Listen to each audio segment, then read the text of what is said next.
and Stan, Clarence, let's see here, Shanna, did I say it right? Shanna, Roberta, Amy, Jeff, Steve, you all switched places too, didn't you? It's all right, Michelle, you can do that. Michelle, Pamela, Christy, Storm and Norman over here, Jason in the back, Mark's on the camera, and Judy Duff is at the door.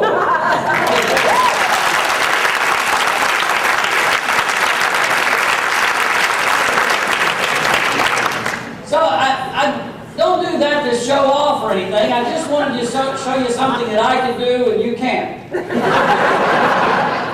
But that's not really the truth either. You see, I believe you can do this. I think the problem is you don't believe you can do this. I believe our minds can do extraordinary things. I believe we can do, yes, things that people think are impossible.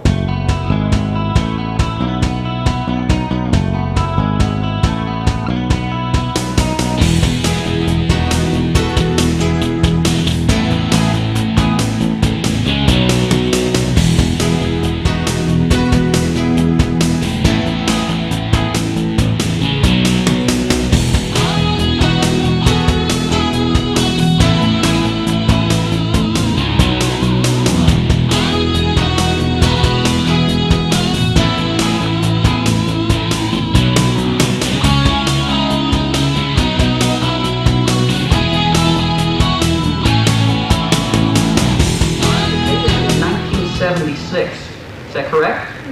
Yes. Because this is the only year they printed the $2 bill. You've described it perfectly. Maybe I should quit now? Yep. It's a young gal about maybe just 4 or 5 years old. Mm-hmm. Is that right? That's exactly And right. she's wearing a plaid type of jumper. Yes. And she's a very attractive young girl Beautiful. with a unique, yeah. Would it be your granddaughter? It certainly would. Is her name Jordan? Oh, come on!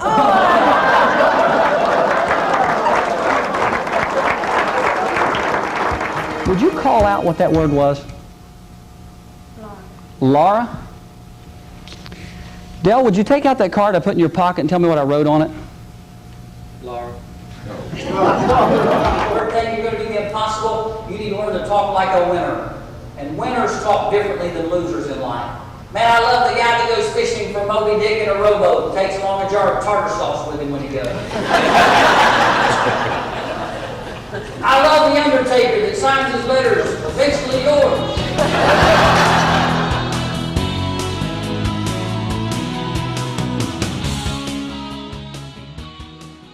How about this one? You know the scariest words you'll ever hear in your life? We're from the government and we're here to help you. Billy Robinson, come on down. You are the first contestant. Come on, Billy. Move a little quicker, it's not a Geritol commercial. I got a lot of nerve saying it to a guy that size. Come on over here, Billy. Make a circle like this right here. Hold it up next to your face and put it right there on your chin. Oh, 10, okay. 10. Oh, you're bad. Put it on your chin. I am. That's terrible. Are you ready, Deborah? Now put it on your chin.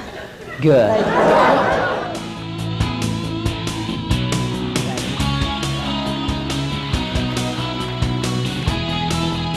Now I want to ask you a question. What's possible? What is and what isn't? I hope at least one or two of the things that I did up here during the program, you shook your head for a minute and said, now come on, that's impossible. Because you can leave today knowing that it's not. You just saw it done. And I wonder how many things in your life, in your business, dreams, goals, things you'd like to see happen for you or your family that you think are impossible. And maybe the only reason they are is because you think they are.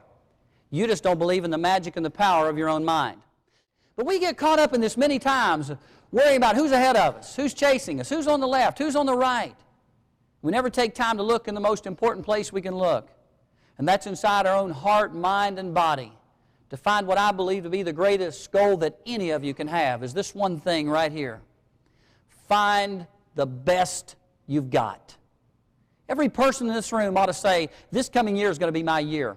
I'm going to find some things that I didn't know I could do. I'm going to perform to a level that I didn't know I had. I'm going to find out what my best looks like.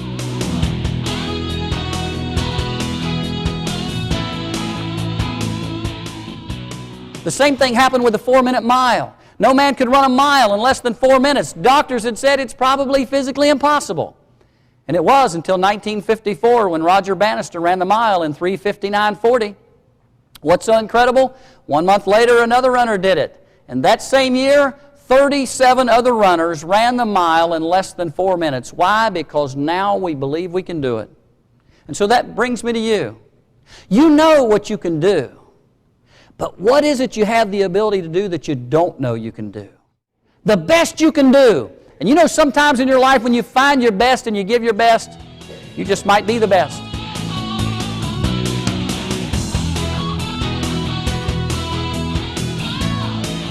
You need to take yourself seriously. Back in the 1940s, Notre Dame had a center on their football team named Frank Szymanski. He was called to be a witness at a civil trial. They put him on the stand. The judge said, "You play football for Notre Dame, young man?" He said, "Yes, Your Honor." The judge said, "What position do you play?" He said, "I play center, Your Honor."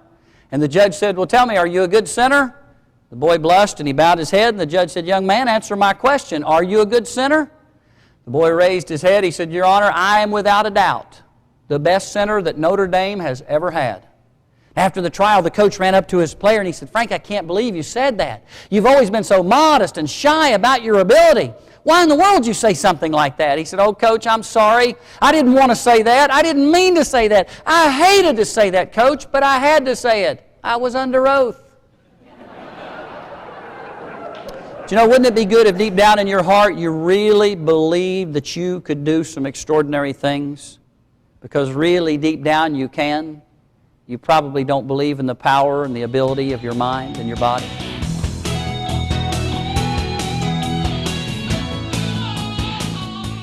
You tell yourself many times in life that you're unattractive and that you're unlikable and no one is ever going to want to be in a relationship with you. Yeah, you pack this baloney and you eat it. You want to change your life today? You want to pull out of the doldrums and you want to start going places that you've never gone and start doing things you've never been able to do before and start having good things happen to you that never used to happen before? Then learn to talk like a winner in life.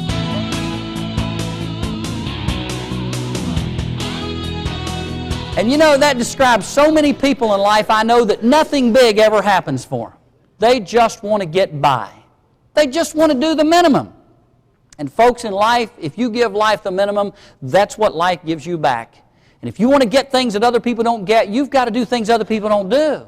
And they can be simple things. On mornings, when other people want to sleep in, you get up and go chase your dream. Nights when they want to say, "I'm tired, let's quit," you let them quit. And days when they would say, "I'm going to lay around, take it easy," you let them and you get up and go to the lab, you go to the gym, you go to the office, you go make that call, you go do what it is you have to do to get done. And you're going to look up on that highway of success someday and say, "Hey, where'd all the competition go?" You find out what I found out several years ago. There's no traffic jam on the extra mile. On the other hand, if you want to be excellent, if you want to do the best every time they hand the job to you, you want to go further than they ask you to go and do more than they ask you to do and give more than anybody asks you to give, you're not going to have to compete with very many people in life.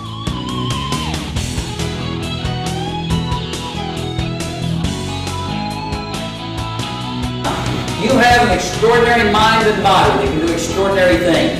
Use it. Believe in it. And from a movie 29 years ago when I graduated from high school, may the force be with you.